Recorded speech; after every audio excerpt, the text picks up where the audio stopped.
Amidst the ongoing strife in Manipur, neighboring Mizoram has emerged as the new route for smuggling drugs from Manipur, prompting the state police to step up efforts to counter the menace.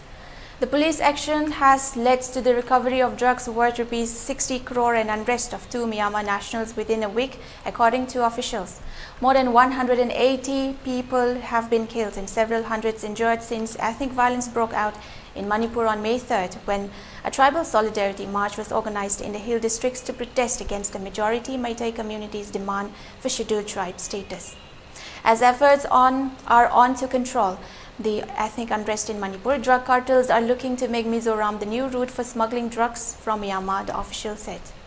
Our relentless action against drug trafficking and smugglers is continuing, and Mizoram police is taking strict action against the transit of drugs in the state. Director General of Police Anil Shukla told PTI.